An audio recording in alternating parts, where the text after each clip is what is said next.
Hello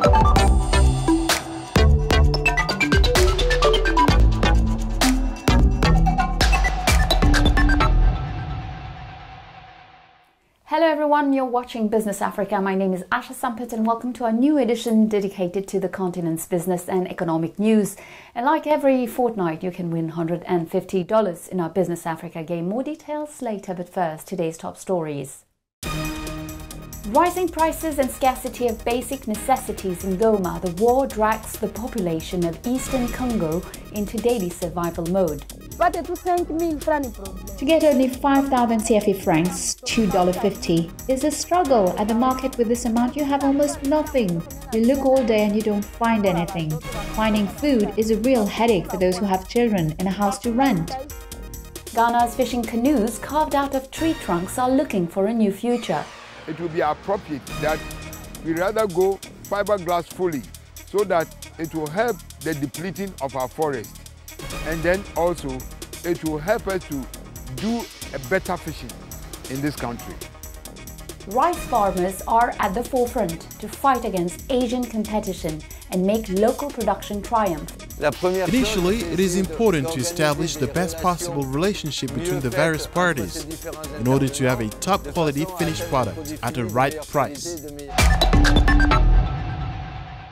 For this first report, let me take you to North Kivu in the east of Democratic Republic of Congo. It is in this region that since March 2022, clashes have pitted the armed forces of the DRC against the rebel group of the March 23 movement, the M23.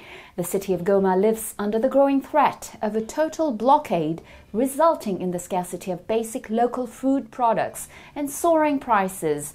Our local correspondent Daniel Micho Malune followed this chaotic situation. Take a look. Alanin Market in the Himbe district of Goma. Yvette Bwange is a long-time trader. Her job is to sell charcoal. Since she started this trade, she has never experienced this kind of situation. Almost empty, her once crowded warehouse is a testimony of the scarcity of products on the market. In these circumstances, Yvette had no choice but to put her family on a diet and decided to suspend her only source of income. We used to sell this bag for $25 and this one for $30. Because of the war, the $30 bag is now selling for $60 and the $25 bag is now $50. The problem is that we go far to bring charcoal. A bag of charcoal that we buy at $60, we sometimes sell it at a loss, even as low as $45, and still we can't find buyers. We are stuck in this situation because we don't know how to meet the family's needs. To cope with it, we've reduced our meals, and sometimes the children spend nights without eating. We will have to stay at home without any work. The same situation affects other traders in Goma. Mrs. Ombeni Metabaro, a flour trader at Virunga Market. Ombeni laments the fact that the city seems to be surrounded. All the doors of the town are currently closed. If you look for products in Rutshuru, you're killed. If you look for products in other villages in the country, you are killed. There's no peace, no ceasefire where we go to buy foodstuffs. Ajija Chiza, a housewife living in Goma, is a victim of this situation and no longer knows how to get around the crisis. Some of her children have to resort to stealing. Others collect plastic waste, which they sell to waste recycling factories to support their family. To get only 5,000 CFA francs, $2.50, is a struggle. At the market with this amount, you have almost nothing. You look all day and you don't find anything. Finding food is a real headache for those who have children and a house to rent. To survive, our children come here to this dump. They collect bottles and sell them to find food. Others have become thieves because of this situation. They can't do anything for their parents. It's a serious problem. Aware of the gravity of the situation, Kalume Bashara, a doctor in economics, analyzes the causes of this economic downturn. Il y a les causes liées There are causes linked to the external situation, such as imported inflation. There are natural causes, such as the lack of rainfall and so on. There are also internal causes. In the DRC, we're victims of 2 out of the 3 causes I mentioned. Firstly, the external cause is the increase in prices on international markets due to the scarcity of raw materials on the one hand.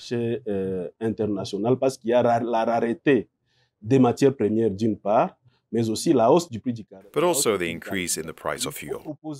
We suggested to the state to improve the infrastructure in the province to facilitate the dissemination of agricultural products from the production sites to the city of Goma. Des lieux de production vers la ville de Goma. Mais aussi, voilà. Donc, une proposition va revenir. Another proposal is to improve security in our context because the workforce is leaving the agricultural zones for cities. Quitte le milieu agricole vers la ville. As clashes between the army and rebels continue, several shipments of goods are blocked at Ishasha on the DRC-Uganda border north of Goma. The status quo since the suspension of road traffic when the rebels took control of the number 2 national road since June 13, 2022.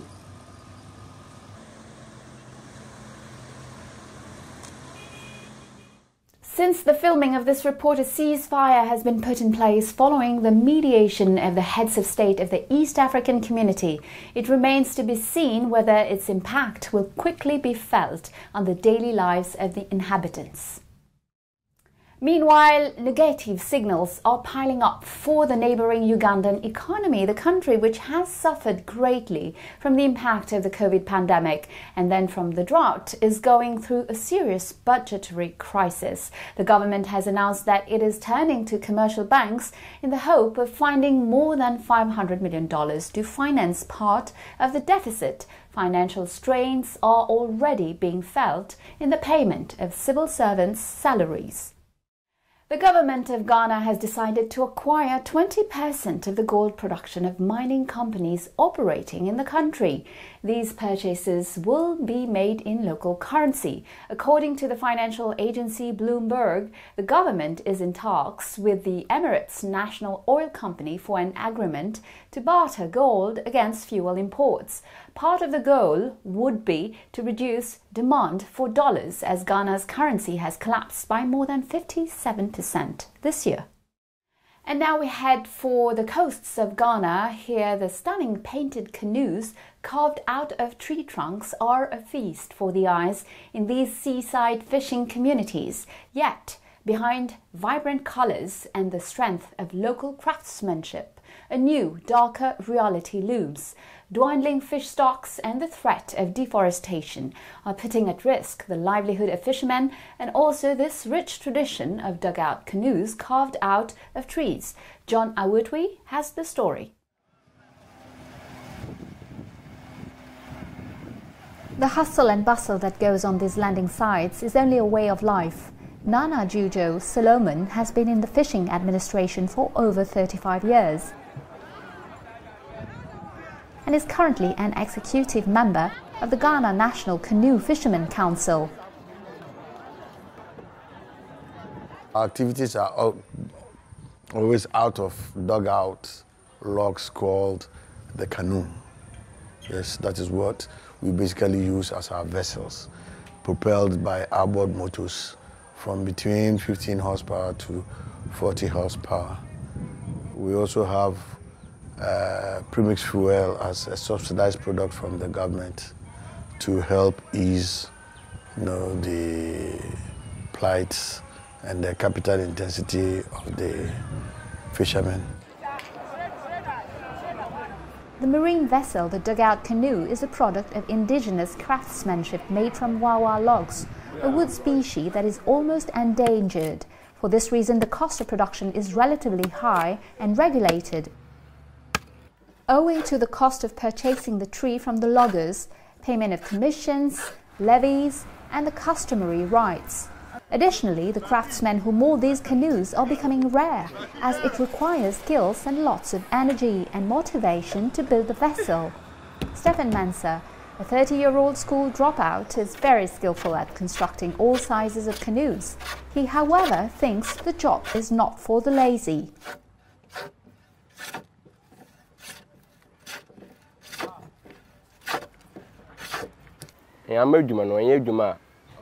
Digging out canoes is not a lazy job. It's very difficult. Lazy young guys cannot do this type of job. This work is only for hard-working and determined guys. Closely linked to the construction of these fishing vessels is the environmental threat that deforestation poses. Ghana's forest resources have largely been overexploited to a rate that is unsustainable, with a fast depletion of forest reserves. The major problem is the fact that the forestry policy is ineffective and the users of the wood product do not have a long-term plan to replant the wawa trees. There's hope that alternative technologies could be explored. Tony Dancer is a mechanical engineer who works with fiberglass technology. He proposes the adoption of other alternatives. Fiberglass is a material which was discovered quite not too long ago, and it was used for fabricating of lighter crafts. When it was used for sea craft or watercraft, it was found that it was light and swift, and also the viscosity between the material and then the surface of the water was so low. So for that reason, it could fly and flow easy. It will be appropriate that we rather go fiberglass fully, so that it will help the depleting of our forest, and then also it will help us to do a better fishing in this country. Currently, the average lifespan of a canoe is less than 10 years, and then coupled with a rocky coastline, canoes are damaged more frequently than expected, making the demand for new canoes higher than anticipated. Nana Jujo Solomon enumerates some challenges of the fishing enterprise.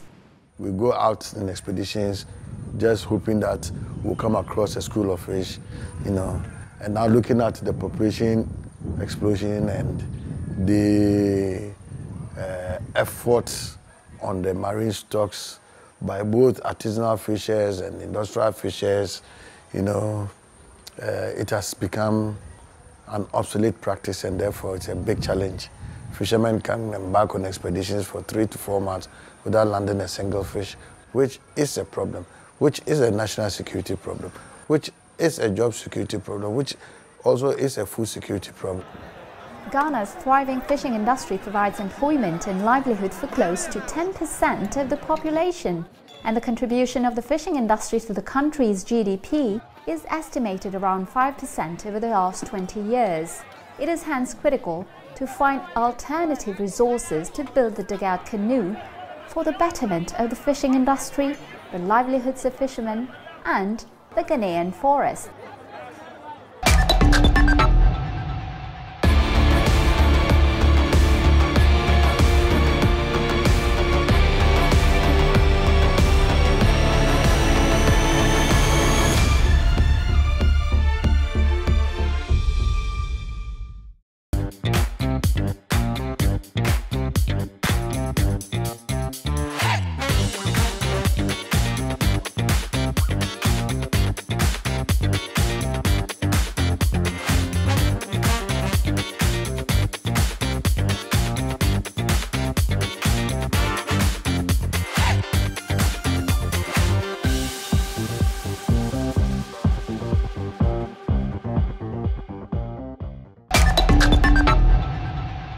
Welcome back to the second part of our show.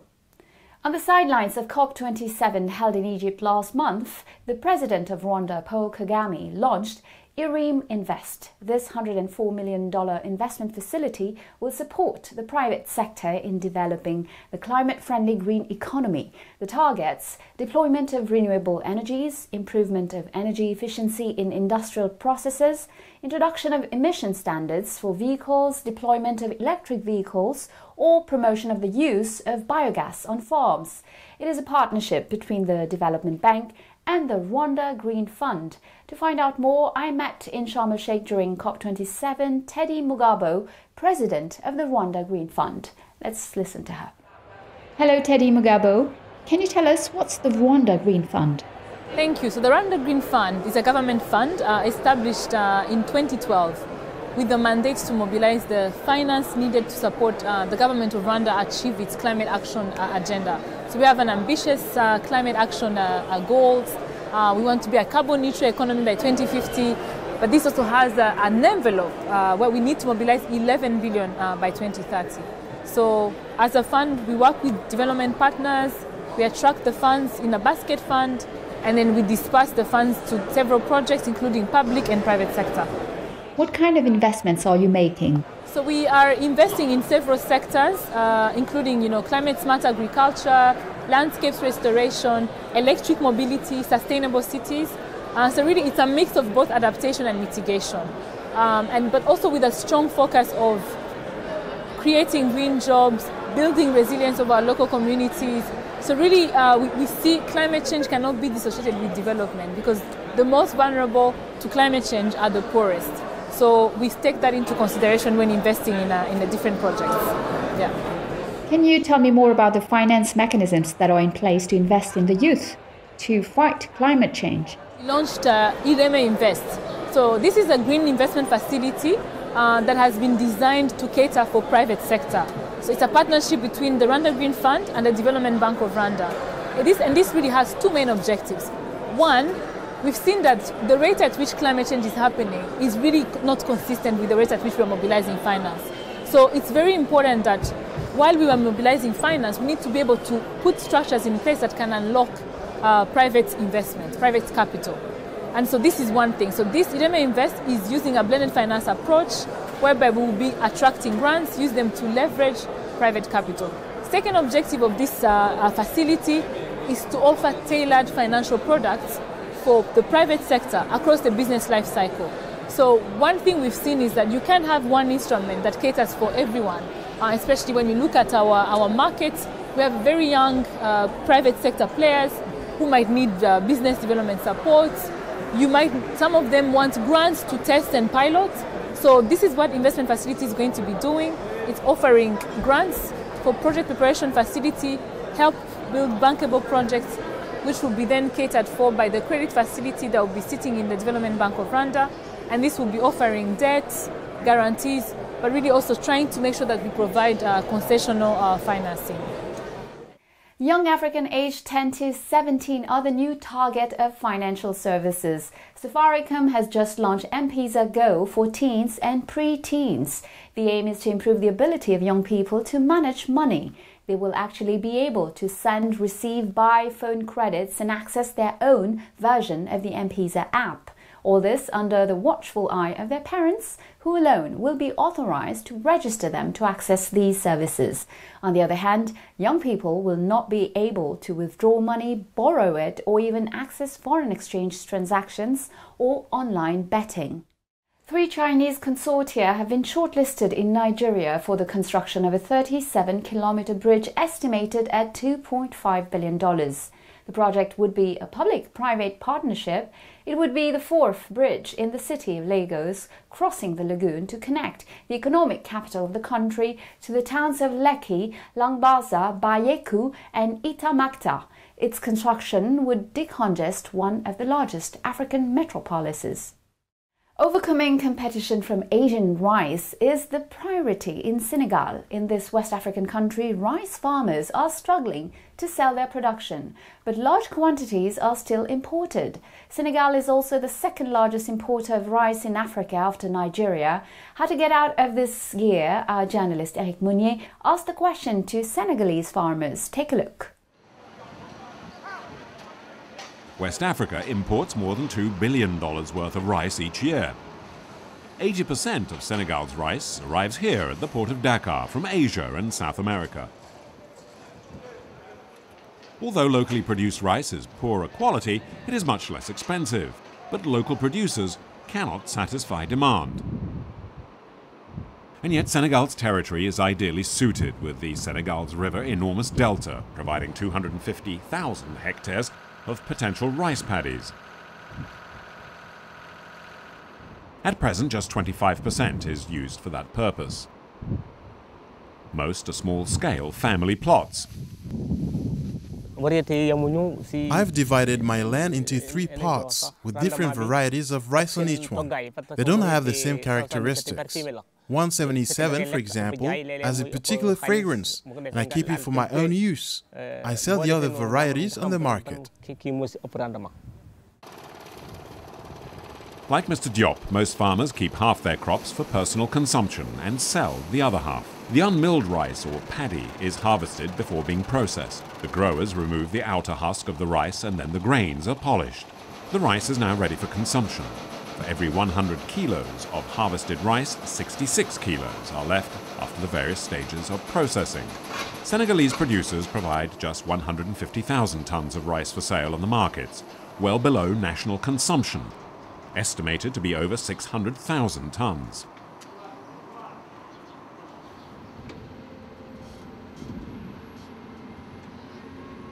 In 2008, the Senegalese state launched a vast program to develop the delta and increase rice production. The target is to have at least 1 million tons of white rice. That's 1.5 million paddy fields for the whole of Senegal. The valley alone will produce 950,000 tons. Rice cultivation requires a lot of water, and increasing production areas means a vast amount of irrigation work. This can cost $9 to $10,000 a hectare and is covered by the Senegalese government. The government also receives financial support from financial backers such as the French Development Agency. This is how the irrigation work on this 2,500 hectare area of land is being funded. Once ready, the land is then shared out amongst private farmers. We divide the land into plots of 5 to 50 hectares that are then attributed following a competitive procedure that evaluates the candidate's potential to become private farmers and their ability to develop their activity profitably. The switch from a family-based artisan approach to a more profitable mode of production demands new marketing methods. With no pre-harvest agreement, the producers are totally dependent on supply and demand and have no protection against a sudden drop in commodity prices due to events such as surplus production. Rice marketing is also affected by this lack of coordination. 400 kilometers away in Dakar, the Senegal company is one of the 5 leading importers of rice. A few years ago, the company's director decided to market locally produced rice. The project failed because there was simply not enough rice available.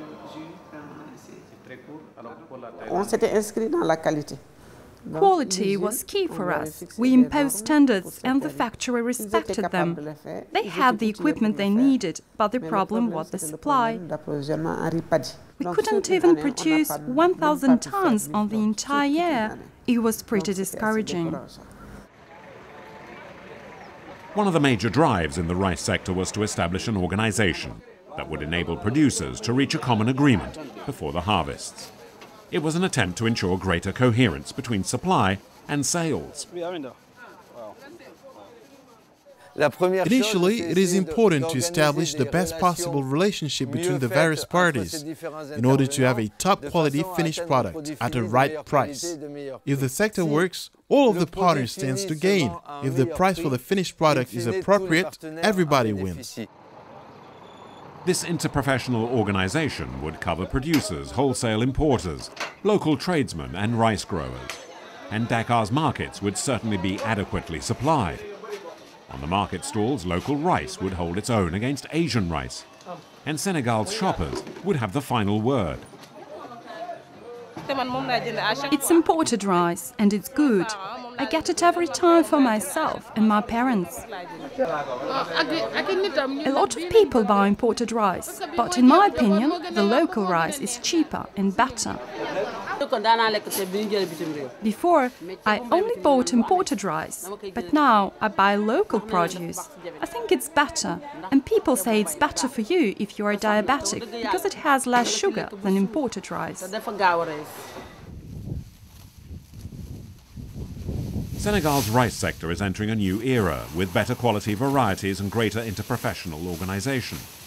But these measures come at a cost, and that could impact the market rates for rice. The sector's players will need to join ranks if they are to compete with Asian imports. The survival of the sector is at stake. And it's now time to reward our loyal viewers of Business Africa. It's up to you to answer to the following questions. If you're drawn among those who have given the correct answers, you will win $150. This is game number 591, so listen carefully to the two questions that follow, and good luck. First question: what is the average lifespan of a traditional canoe in Ghana? 2 years, 5 years, or 10 years? Second question: where does the majority of imported rice in Africa come from? From Europe, from Asia, from South America? You know the answers. You can participate now by going to our website africaonair.com. In the replay section, answer the questions, fill out your form, and good luck. And of course, don't forget to include your contact details, name, address, telephone, email, and the answers, of course. Check out the terms and conditions in the replay section on our news website, africaonair.com. The winner will receive $150 as our winner this week. Congratulations, you gave the correct answers to our previous game. Here are the details. First question: when did electric vehicles arrive in public transport in Cameroon? Answer: in 2014. Second question: who are working ladies' clients? Answer: women. Well, that's it. Business Africa is over for today. I'll see you next week, same time, same channel, for Initiative Africa, a special edition with a selection of some of our special guests and excerpts from our shows this year. Don't miss it. In the meantime, you can watch the show again on our news website, africaonair.com, and follow us on all our social media. Feel free to share, like, and comment using the hashtag Business Africa. Take care of yourselves and see you next week. Goodbye.